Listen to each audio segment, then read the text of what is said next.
When I returned home from finishing my business trip, the key to the house wouldn't open. I hurriedly asked my husband through the intercom, "Dylan, why won't the house key work?" "Oh, I changed the locks." "What? Why would you do that?" I stood there in shock, and my husband spoke coldly. "You know why, right? We can't cause any more trouble in the neighborhood, so go somewhere else quickly." And then, the sound abruptly cut off. I pressed the intercom several times, but it seemed like my husband had turned it off. It remained silent. Then, I received a message from my husband on WhatsApp. "I don't need a wife who uses business trips as an excuse to slack off on household chores. Sleep outside until you reflect on your actions." The moment I saw that, I felt my body tremble with anger. He leaves all the housework to me, and then he talks like this just because I went on a business trip? I don't need a husband like this anymore. After this, my foolish husband will face hell. My name is Abigail, our 32-year-old working wife. I originally liked fashion and worked as a stylist for fashion magazines. Due to my lifelong passion for fashion, my outfits have gained popularity to the extent that magazines have featured special articles on them. My social media followers include tens and thousands of fans, including popular models, who specifically request to wear only the outfits coordinated by me, saying, "I only want to wear what Abigail has coordinated." My job was fulfilling and enjoyable. As I worked with dedication, I had unknowingly turned 30. My friends, concerned about me not having a boyfriend and being focused on work, decided to introduce me to someone. It was there I met Dylan, who would later become my husband. Dylan is a salaried employee at a major cosmetic company's sales department. I instantly liked him at first sight because of his charming smile. He too took an interest in my work, and as we went out to eat together, our relationship began. Amidst our busy work schedules, we managed to fit in dates, and after a year and a half of dating, Dylan said this to me. "Abigail, will you marry me?" "Huh? Really? I'm so happy!" To be honest, I thought the proposal was a bit farther down the road, so I was surprised but delighted. "But Dylan, I love my job. I want to continue working even after we are married." Dylan then smiled and replied, "Of course. You shine when you work hard. Please stay that way even after we get married." "Thank you, Dylan." And so, I accepted his proposal, becoming his fiancé. Afterward, we arranged a meeting between both families, and there were no significant issues, so we had our wedding. We rented an apartment at the midpoint between our workplaces and started living together. The first month or so felt like our honeymoon, and we were happy. However, gradually, I began to feel a certain dissatisfaction. That dissatisfaction was the fact that Dylan didn't do any housework at all. For example, one day, Dylan, who woke up more slowly than me, began to leisurely eat the breakfast I had prepared. "Hey, could you make some coffee? Black is fine." Dylan saying such things as he read the newspaper. I made him a cup of coffee and started tidying up the finished laundry. Of course, Dylan made no attempt to help, and he left the dishes from the meal as they were and headed for the shower. In the meantime, I finished the laundry and cleaned up breakfast for both of us. After that, we both leave for work at the same time. I often come home later. Even though Dylan gets home first, he just lies lazily on the sofa. "Hey, Abigail, make dinner quickly. I'm starving." While feeling a bit irritated by his words, I quickly prepared dinner. Dylan ate in silence while looking at his smartphone. "Hey, can you stop using your phone during mealtime and have a conversation with me?" "Quit nagging. It's not a big deal, right? Even when I bring it up, he doesn't stop using his smartphone while eating. After finishing the meal, he goes to take a bath without clearing the dishes. He watches TV and drinks beer while I'm doing the cleanup and the bathroom cleaning. Then, while I'm still not done with all the household chores, he heads to the bedroom by himself. This kind of life continued for several months, and I was accumulating stress. At first, I thought, I'm a wife, so I should do things properly, and I tried my best. But my patience had reached its limit with Dylan, who wouldn't do household chores no matter how many times I asked. I finally decided to have a conversation with my husband. Hey Dylan, I have something important to discuss. Huh? What? You suddenly sound serious. I want to have a proper conversation about dividing household chores. Right now, I'm doing everything right. Can't you help out a bit? Dylan then responded with a surprised expression. Huh? Dividing household chores? Are you telling me to do housework? Yeah, wouldn't it be nice if you could help a bit? What are you talking about? After getting married, isn't housework entirely the wife's job? I've never heard of making the husband do it. Dylan delivered this outdated statement with a straight face, and I responded with frustration. That's something from a bygone era. I'm working too, and in a dual-income household, it's common to share responsibility. But my mom did everything. That's because your mom was a housemaker, right? Times and the situations have changed. Besides, you said it's okay for me to keep working, right? If that's the case, can you help out with the housework? At that point, Dylan must have given me a fierce look. Work and household chores are not related, right? Anyway, that's a woman's job. Huh? I will never do household chores. It's not something a man should do. You are saying such old-fashioned things again. I don't care. I won't do it anyway. You continue taking care of me, as you always have, got it? With that, Dylan quickly went to take a bath. I was alone with my head in my hands. Since then, I've been busier than ever with my publication, thinking that this situation wasn't sustainable for managing household chores. I decided to consult a busy colleague who was in a similar situation. They informed me we use a housekeeping service. Upon inquiring further, I learned that this service not only handles cleaning and laundry, they are willing to cook and prepare food for you. I thought this was a good idea and promptly told Dylan about it. Hey Dylan, I'm thinking of hiring a housekeeping service. When I told him that, Dylan made a suspicious face. What's that? Well, you see, I explained the details and cost of the service. With our income, it's not an unreasonable expense, or so I thought. I thought for sure he'd agree, but... Absolutely not. Uh-huh? I don't want stranger in the house, and it's waste of money, isn't it? Just keep doing everything like before. But I have a publication coming up, and I'm busy. That's not relevant. You should keep doing the housework perfectly as you always have. Just because you're busy doesn't mean I will tolerate slacking off. Dylan said it forcefully, glaring at me. I could only stand in shock. Around that time, that Dylan started coming home late, saying he was getting busier at work. That's never happened before. He claimed he was working late every day, and even working on weekends. Our precious time as a couple disappeared, and we continued to lead separate lives. Despite this, I had to keep the house perfectly. While working, I couldn't help but sigh.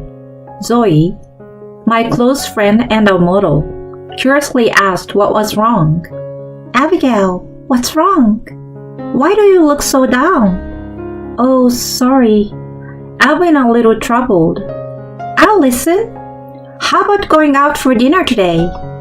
On that day, it seems that Dylan was working overtime, so I accepted Zoe's invitation. We went out for a meal, and I couldn't help but vent about Dylan. What? Isn't that terrible? It's like being treated as a servant. Zoe, after hearing my story, got angry, as if it were her own problem. Just having someone listen to me made my heart feel lighter, I realized. At this rate, won't it affect your work? I have always wanted to work with you, Abigail. Zoe expressed her concern, saying she wanted to work with me.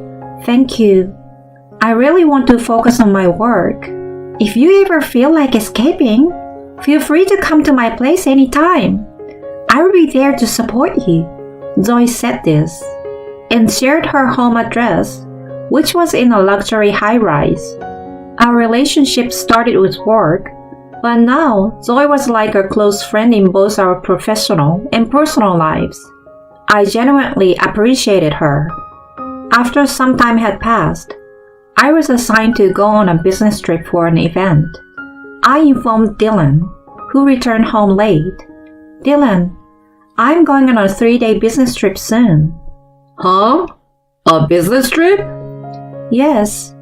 While I'm away, I will ask you to take care of the things at home.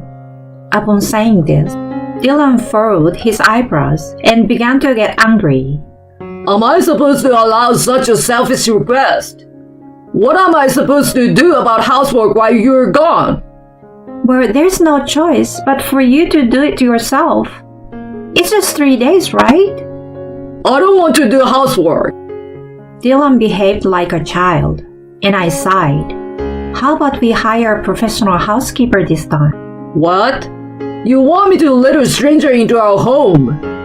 As Dylan began to speak, his expression changed suddenly. Dylan? Well, alright, I guess. I will let you hire someone while you're on your business trip. For some reason, Dylan started to smirk, and I found it puzzling. However, you will have to cover the cost of the housekeeper during that time, understood? If that's what it takes for you to agree, Dylan. So it was decided that I would go on a business trip, and during that time, we would hire a housekeeping service. However, I couldn't help but feel uneasy about Dylan's sudden change of heart. Perhaps there was a hidden reason for his recent late returns, or maybe not. While pondering these thoughts, I secretly installed security surveillance cameras at home without Dylan's knowledge. 1 week later, I set off on my business trip. I was busy with work during my time away, and 3 days passed quickly. I bought a souvenir for Dylan and returned home at night, trying to insert the key into the lock. However, for some reason, the key wouldn't turn. No matter how many times I tried, the key wouldn't open the door. Panicked, I pressed the intercom, and Dylan answered. Who is it? It's me. Why isn't the house key working? Oh, I changed the locks. What? Why would you do that? I stood there in shock, and Dylan spoke coldly. You know why, right? You should leave quickly. We don't want to cause a disturbance in the neighborhood. Then, the audio abruptly cut off. I pressed the intercom multiple times, but my husband either turned it off and it wouldn't ring at all. Then, I received a message from Dylan. I don't want a wife who skips housework on the excuse that she's on a business trip. You will be sleeping outdoors until you are sorry. The moment I saw it, I knew I was shaking with rage. You throw all the housework at me, but you say this just because I went on a business trip? I don't want this kind of husband anymore. I turned around silently, grabbed my suitcase, and hailed a taxi. While on the move, I checked the real-time footage from the surveillance cameras I had set up at home. There, I saw the worst scenario I had expected in some corner of my heart. Dylan sitting on our couch, laughing and fooling around with an unfamiliar woman. I successfully drove away that terrible wife. She didn't even notice you were at home. She's a complete idiot. Way to go, Dylan! I'm gathering evidence that she's neglecting housework, and then I plan to divorce her.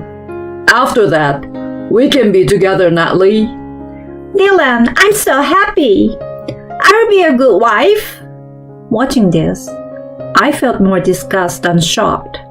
These two were openly engaging in inappropriate activities in our home. I made sure to record it. After some consideration about where to go, I contacted Zoe. She invited me to her home, and I explained the whole situation to her. Zoe smiled slyly and said this. Your husband was a sales department manager at Sleep Cosmetics, right? Yes, he was. But at that moment, Zoe started making a phone call. A few minutes later, an elegantly dressed older lady appeared at Zoe's house. This is my mom. Well, Mom? Afterward, Zoe shared something shocking with me. The next day, I returned home. This time, Dylan let me into the house without any resistance. What's gotten into you? Have you finally come to your senses? I responded firmly to Dylan's remark. You should be the one reflecting. Huh? I caught Dylan off guard and presented him with a signed divorce agreement. I can't go on with you anymore. Please, let's get a divorce. Upon hearing this, Dylan let out a snort. Did you think I'd back down just because you handed me a divorce agreement? Oh well, I will get a divorce. With a smirk, he signed it and handed it back to me. Well then, please come in. I called out to the door, and Zoe and her mother arrived together. Huh? Wait a minute. Zoe, the model? Why are you here? Wait, the president? Dylan's face turned pale. Yes, Zoe's mother was the president of the cosmetics company Dylan worked for. Zoe called her in, and the president was kind enough to listen to me. And after seeing the evidence of my husband's infidelity that I presented, she said, "Leave it to me." Hello, Dylan. I'm well aware of your situation. As the president stated this calmly, my husband began to sweat profusely. Yes, but why are you here? I heard that my daughter's best friend is going through a tough time. Zoe and you are related? This fact wasn't publicly known, and I also learned of it for the first time yesterday. Dylan shrank in front of the president. By the way, Dylan, I received a report from someone in the sales department. Oh, it seems you have an unusual relationship with Natalie, who works in the same sales department. There have been days when you both go out together for work and don't return? The president questioned Dylan in a matter-of-fact tone. Dylan began to explain himself nervously. I swear, it's baseless. There's no relationship between her and me. Besides, I have a wife. Is Natalie this person? I played a video of the two engaging in questionable activities that I had recorded. The unbearable sounds echoed through the room. What? Why do you have this? Stop it! Stop it! Dylan made a fierce attempt to snatch my phone from me. Zoe swiftly delivered a sharp chop to his arm. Ah, it hurts! You know, I've done martial arts too, despite my appearance. I'll be your opponent. As Dylan tearfully looked up at Zoe, who was smirking, the president interjected. Regardless, there's evidence of your stay at the lodging in the GPS history of the company car. Well, both you and Natalie will face some consequences, I suppose. What? That's a problem. Utah is a nice place for your relocation, isn't it? Show your skills in the rural area. That's... Seeing that the president's stance remained firm, Dylan turned to me desperately. Abigail, please forgive me. I will be a better husband from now on. Please put in a good word with the president. What will happen to me if I get transferred? I pushed Dylan away with all my strength and yelled, "You're so noisy! You haven't done anything for me at all! Get ready to pay alimony, you scumbag!" Leaving Dylan covered in tears and snot behind, we walked away from the scene. Later, my divorce from Dylan was finalized. I was able to obtain $20,000 in alimony for his infidelity and a significant share of the property. I also claimed $13,000 in alimony from Natalie, his affair partner, who seems to break up with him after leaving her job. Dylan was transferred to a remote location, as per Zoe's mother's orders. He is now working in a faraway place with people whispering about him. He probably won't be able to return to his previous elite career path. On the other hand, I have returned to the single life, and I'm living comfortably. My book has been successfully published, and it's selling well. Zoe and I maintain a close relationship both in work and private life. Lately, we've even been having meals with the company president who supported us. I want to continue working positively while expressing gratitude to my best friend and her mother.